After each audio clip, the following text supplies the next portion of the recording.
Hola, cordial saludo. Con ustedes nuevamente el profe DH. Continuamos con nuestro curso de química básica. En esta ocasión vamos a trabajar nuestro segundo video de lo que son las mediciones.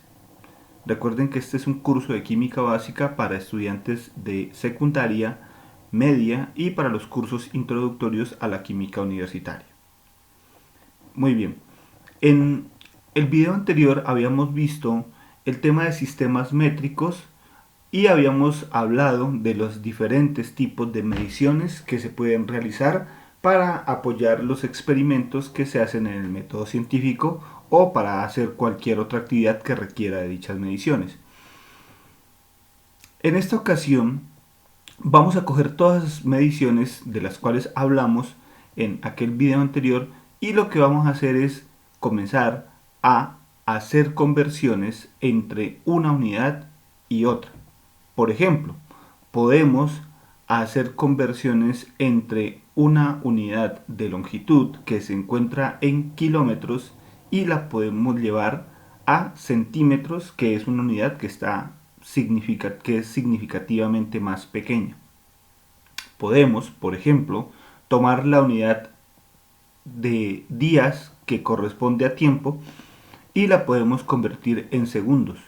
En muchas ocasiones esta información se hace valiosa para poder hacer las interpretaciones o incluso para hacer comparaciones en diferentes estudios que se hayan hecho. Bien, cuando hablamos de conversión de unidades tenemos que hablar de algo que se le conoce con el nombre de amplificadores y reductores de las unidades de medición. Para ello, tengamos en cuenta la siguiente situación. Dependiendo de la investigación que se esté haciendo, se puede tener la necesidad de estudiar cuerpos a escala humana, o sea, cosas que se parezcan al tamaño de nosotros, de las personas, y entonces para ellos utilizaremos una medida. Pero pensemos en la siguiente situación, pensemos que necesitamos hacer una investigación donde lo que se quiere medir son los átomos. En ese caso, ya los centímetros, los metros, que son los que utilizamos para nosotros, muy seguramente no nos van a servir porque serían demasiado grande, la unidad sería demasiado grande para hacer dicha medición. En ese caso, tendríamos que apelar a una unidad que sea significativamente pequeña. Esa unidad existe. Por ejemplo, se podrían utilizar los picómetros para medir el radio de un átomo, que es la distancia que habría desde el centro del átomo hasta uno de sus extremos. Entonces, a ese prefijo pico se le conoce con el nombre de un reductor. ¿Por qué? Porque hace que la unidad metro se vuelva más pequeña, que se divida en muchísimas partes y eso nos va a servir para poderla utilizar en la determinación de la longitud, en este caso, de cuerpos más pequeños. Y tenemos también el caso de lo que son los amplificadores. A diferencia de esta que vuelve la unidad más pequeña, los amplificadores lo que hace es volverla más grande. ¿Para qué? Para cuando queremos medir objetos que son sustancialmente más grandes. Entonces, un planeta como el planeta Tierra también va a tener un radio, pero si nosotros hacemos la medición en metros o en centímetros o peor aún en picómetros, el número que nos va a dar, la magnitud, que es lo que nos va a dar, es demasiado grande. Entonces eso es importante pues que se considere antes de pensar en utilizar una unidad. Tiene que ser la que mejor se ajuste, la que la magnitud, o sea, este número que está aquí, sea un número manejable, que no se vuelva un número muy grande, pues para que su interpretación se haga de la mejor manera. Entonces, en síntesis, un reductor de una unidad es aquel que la vuelve más pequeña y sirve para medir cosas más pequeñas o más livianas o en menor tiempo, cualquiera que sea lo que estemos midiendo, y el amplificador lo que hace es volverlas más grandes con el ánimo de poder facilitar dicha medición. Entonces, las unidades, o mejor, los tipos de mediciones que vamos a considerar en estos casos son longitud, volumen, masa, tiempo y cantidad de materia. Como se había dicho anteriormente, Estas son las 5 consideraciones que más se utilizan, las 5 mediciones que más se utilizan en el estudio de la química, al menos en la parte básica. Y pues obviamente acompañadas de sus unidades base. ¿Cómo es esto de la unidad base? Cuando hablamos de los amplificadores, estas unidades son las que se van a aumentar o se van a disminuir. Pongamos algún ejemplo. Entonces, cuando le ponemos el amplificador kilo, entonces se le pone a quién? A la unidad base. Entonces queda kilo metro. Sabemos que son 1000 metros. Le ponemos un reductor. Esta vez ya no lo va a hacer más grande y no más pequeño, el centímetro. O sea, centímetro. Ese centímetro, entonces ya no es un amplificador, sino es un reductor. Lo mismo aplica, los mismos prefijos aplicarían para volumen, masa, tiempo y cantidad de materia. Entonces miremos cómo es el cuento y cuáles son los amplificadores y los reductores que se utilizan comúnmente. En esta tabla podemos observar una lista de esos amplificadores y de esos reductores con sus correspondientes símbolos, para poder hacer la equivalencia y para poder hacer una escritura adecuada cuando nosotros cuando generamos un reporte de los resultados obtenidos en algún proceso de medición, alguna investigación. Entonces miremoslos, vamos en orden, vamos a comenzar primero con los amplificadores y luego pasaremos a lo que son los reductores. Miremos. Entonces, las unidades bases, como se había dicho, eran gramos, metros, segundos y litros. Por ejemplo, el primer amplificador, algo para volver un poco más grande la unidad, es el prefijo deca. Prefijo deca, entiéndase por prefijo, algo que va antes de la unidad. Entonces, el prefijo deca significa 10 veces la unidad. Entonces, podemos decir decagramo. ¿Qué significará entonces decagramo? Si nosotros tenemos un decagramo, entonces estaríamos hablando de ¿cuánto? De 10 veces la unidad. Entonces, serían un total de 10 gramos. Asimismo, si utilizáramos el prefijo hecto, que es otro amplificador, o sea que vuelve más grande la unidad, el prefijo hecto significa 100, entonces son 100 veces la unidad. Entonces si nosotros dijéramos hectómetro, entonces estaríamos hablando de un hectómetro que serían 100 metros. Sigamos, si utilizamos el prefijo kilo, entonces decimos kilo y le ponemos la unidad básica litro, entonces diríamos kilolitro y un kilolitro sería 1000 veces la unidad. Entonces aquí sería que un kilolitro es igual a 1000 litros. Sigamos. Mega equivale a 1.000.000 de unidades. Por ejemplo, si decimos megagramo, entonces estaríamos hablando de ¿qué? De 1.000.000 de unidades. Entonces, un megagramo será igual a 1.000.000 de gramos. Aquí paremos algo y salgamos un poquito de nuestras unidades básicas de medición y consideremos una que es bastante utilizado en la parte computacional. Por ejemplo, es muy común que hoy por hoy escuchamos un megabyte. Entonces, para las personas que trabajan en esta área del conocimiento, la unidad byte significa, entiendo yo, que es la unidad mínima de información, entonces de información binaria. Entonces ese byte es su unidad base.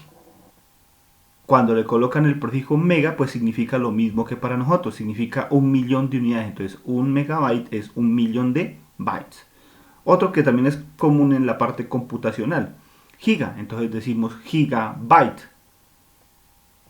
Y ahora último también utilizan el tera, un terabyte, refiere exactamente a lo mismo. Entonces son amplificadores donde mega es igual a 1.000.000, giga es igual a 1.000 millones y tera es igual a 1.000.000 de millones, a nuestro entender 1.000.000.000 de unidades. Muy bien, pero entonces volviendo acá a nuestras unidades, a lo que manejamos correspondiente al curso de química, entonces digamos que mega es 1.000.000 de unidades y el ejemplo es que un megagramo es igual a 1.000.000 de gramos. Giga, un gigasegundo sería igual entonces a 1.000 millones de segundos. Y un tera, por ejemplo, un terámetro sería igual a 1.000.000 de metros. ¿Eso qué significa? Que es igual a 1 billón de metros, una unidad supremamente grande. y tendremos que utilizarlo para unas distancias muy seguramente entre galaxias para que quede con un número pues que no sea tan engorroso de manejar. Por ejemplo, si nosotros quisiéramos medir en terámetros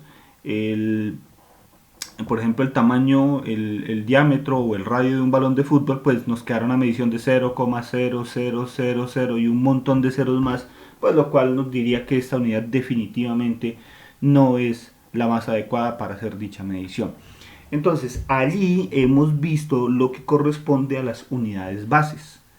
Las unidades base son las que nos van a ayudar para poder establecer y aprender a utilizar lo que son los amplificadores. Hasta aquí, mejor, los amplificadores. Entonces habíamos dicho que estos eran para aumentar la unidad. Ahora vamos a ver los reductores que hacen lo contrario. En vez de volver estas unidades más grandes, lo que hacen es volverlas más pequeñas. Algunos de ellos pues sencillamente los podemos estar nosotros acostumbrados. Vamos a revisar entonces. Comencemos con deci. El prefijo deci es coger una unidad y dividirla en 10 partes. Entonces quiero que noten que acá, mientras que en deca, aquí era un deca igual a 10 unidades, acá decimos que una unidad es igual a 10 deci unidades. Una cosa importante, miren que la letra D está utilizada para el prefijo deca y para el prefijo deci. Pero ¿cuál es la importante diferencia entre ellas? Que para cuando se utiliza para el amplificador deca es una D mayúscula, mientras que cuando se utiliza para el reductor deci es una D minúscula. Eso ocurre para que no hayan confusiones en el momento de hacer la escritura. Entonces, D mayúscula significará deca, mientras que D minúscula significará deci. Bien,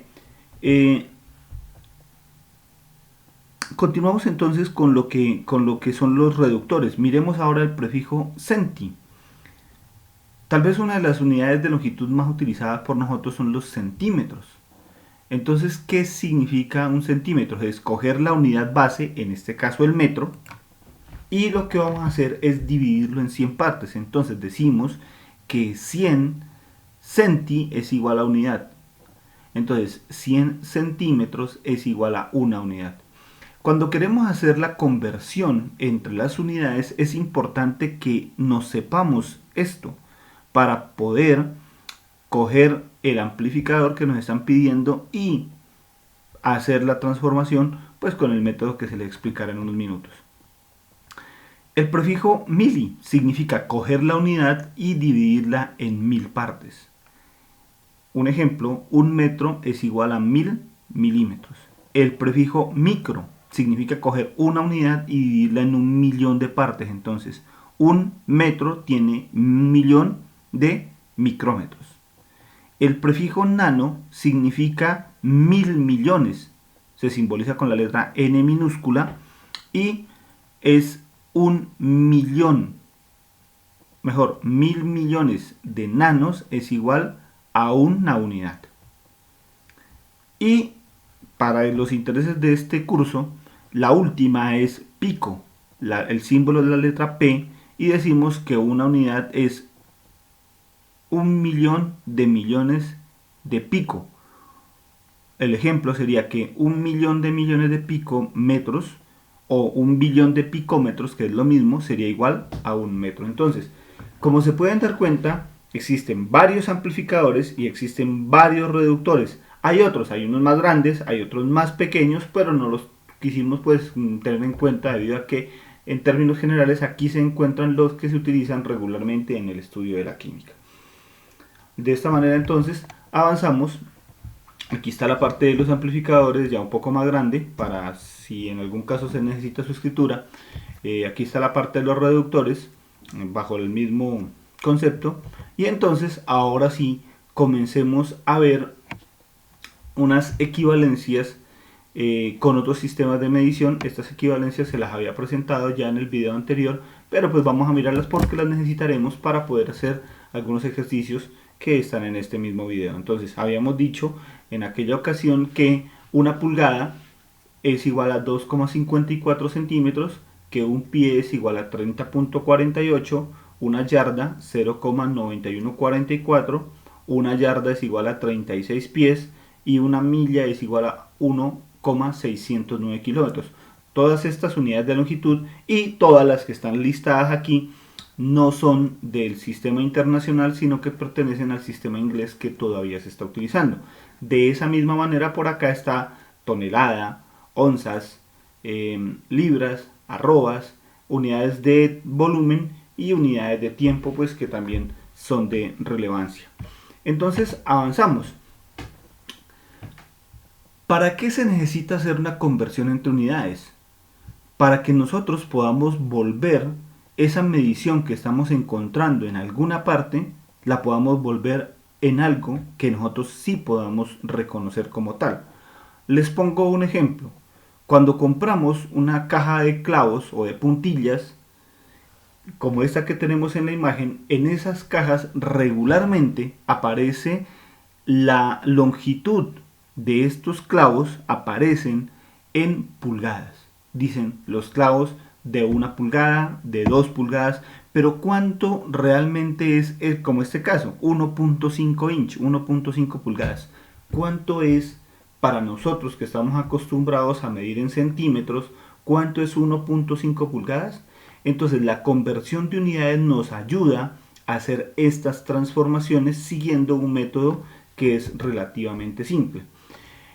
Cuando hablamos de conversión de unidades, se pueden utilizar dos métodos básicamente. Por un lado está la regla de 3, aquí tengo un ejemplo de regla de 3, y por otro lado tenemos el factor unitario, que es el que se usa mayoritariamente en el estudio de la química porque tiene la facilidad de poder hacerse varios cálculos en simultánea, pues como ya les explicaré un poco más adelante. Pero entonces, antes de que dejemos atrás la regla de 3, miremos un poco al respecto. Entonces, cuando hablamos del uso de la regla de 3, hay que tener en cuenta que la regla de 3 tiene, por un lado, se escribe aquí, en la parte superior, se escribe la equivalencia. Cuando yo hablo de la equivalencia es que es de aquella igualdad que ya está registrada. Habíamos dicho en la diapositiva anterior que una pulgada era igual a 2,54 centímetros. Entonces esa es la equivalencia, la igualdad que se pone aquí inicialmente en la regla de 3. Entonces decimos, una pulgada es 2,54 centímetros. Queremos pasar 1.5 pulgadas y eso es lo que no conocemos. Entonces decimos 1.5 pulgadas, entonces ¿cuánto es? Entonces digámoslo de continuo pues para que quede mejor. Si una pulgada es 2,54 centímetros, entonces 1,5 pulgadas, ¿cuánto es? Entonces aquí hemos planteado ya la regla de 3. Cuando se plantea una regla de 3 hay que tener mucha precaución de poner debidamente la información para que ésta quede bien hecha. Siempre la clave para hacerlo es que las unidades que usted pone a la izquierda deben ser siempre las mismas. Si estas unidades son las mismas, el ejercicio queda bien. Si por error usted colocó los centímetros aquí y las pulgadas aquí, ese resultado va a quedar errado. Entonces, cojamos y hagamos este cálculo. Entonces, para poder realizarlo, decimos que este se multiplica con este y de ahí sale que una pulgada por X es igual a este por este de acá. Entonces de ahí sale que 2,54 centímetros por 1,5 pulgadas. Sabemos que lo que está multiplicando tiene que pasar a dividir. ¿Por qué tenemos que pasar una inch a dividir? Porque acuérdense que siempre en la regla de 3 la misión es dejar a X, que es nuestra incógnita, sola. Al pasar esta para acá a dividir, entonces nos queda que X es igual a 2,54 centímetros por 1,5 inch sobre 1 inch. De esta forma se puede cancelar inch con inch o pulgadas con pulgadas y nos queda la respuesta en ¿qué? En centímetros. ¿Cuánto nos da? Nos da X es igual a 3,81. Ojo, recomendación para este y para todos. Primero se multiplica o se opera lo que está acá, luego se opera lo que está acá, aquí pues solamente hay un número, no hay mucho que operar, y posteriormente se hace la división. Eso es importante para que no nos equivocamos en el momento de hacer los correspondientes cálculos. Entonces este proceso es el de regla de 3. Es un proceso bastante útil, pero a mi gusto es un poco largo, un poco extenso, si se lo compara con lo práctico que puede venir a ser el factor unitario. Miremos. Cuando hablamos de factor unitario, entonces arrancamos casi que en lo mismo. Lo primero es buscar una equivalencia que nos permita relacionar las dos unidades que nos están pidiendo. El ejercicio dice, el clavo mide 1,5 pulgadas y queremos saber cuánto mide en centímetros. Entonces la equivalencia que vamos a escoger es aquella que relacione a las pulgadas con los centímetros. No nos va a servir la que relacione a los centímetros con los metros, porque no es lo que nos están preguntando. Muchísimo menos una de tiempo, que 1 hora es igual a 60 minutos. No tiene ningún sentido. Tenemos que buscar las unidades que nos están dando en el problema a resolver. De esa manera, entonces podemos decir lo siguiente. Una pulgada es igual a 2,54 centímetros. Esta equivalencia la vamos a utilizar en un momento. Voy a explicar cómo quedará. La equivalencia la vamos a meter aquí, en este denominador, siguiendo unas reglas que se las explicaré a continuación en detalle para que nos dé 3,81 centímetros. Entonces, metámonos en este cuento del factor unitario de manera más detallada. Comencemos con otro ejemplo. En este caso, queremos hacer el ejercicio de pasar 2 kilogramos a gramos. Ya nuestra experiencia, pues básicamente nos está diciendo, sí, eso es igual a 2000 gramos, porque pues regularmente eso es información que la manejamos en el diario. 2 kilogramos es igual a 2000 gramos. De entrada ya sabemos la respuesta. La pregunta es cómo aplicamos el factor unitario para poder llegar a esta respuesta. Miremos. Comencemos por decir que el ejercicio nos está pidiendo una transformación desde kilogramos a gramos. Por ende, nos tendremos que buscar la equivalencia que la relacione entre ellas. Si nosotros recordamos, en la tabla de amplificadores decía que el prefijo kilo significaba 1000. Y que en este caso la unidad base era gramos. Entonces decimos que un kilogramo es igual a 1000 gramos. Esto lo sacamos de la tabla de amplificadores. Importantísimo. De los amplificadores, el único amplificador que tiene como símbolo una letra minúscula es el prefijo kilo. Es el único. Los demás todos tienen como símbolo una letra mayúscula. La razón es que la letra K mayúscula ya se la habían otorgado a otra unidad que es la escala Kelvin de temperatura y no pueden existir dos letras significando cosas distintas. Entonces la K mayúscula se utiliza para escalas de temperatura Kelvin, mientras que la K minúscula se utiliza para kilogramo. Muy bien, para kilo, solo para kilo, porque puede ser kilómetro, puede ser kilogramo, puede ser kilosegundo o cualquiera.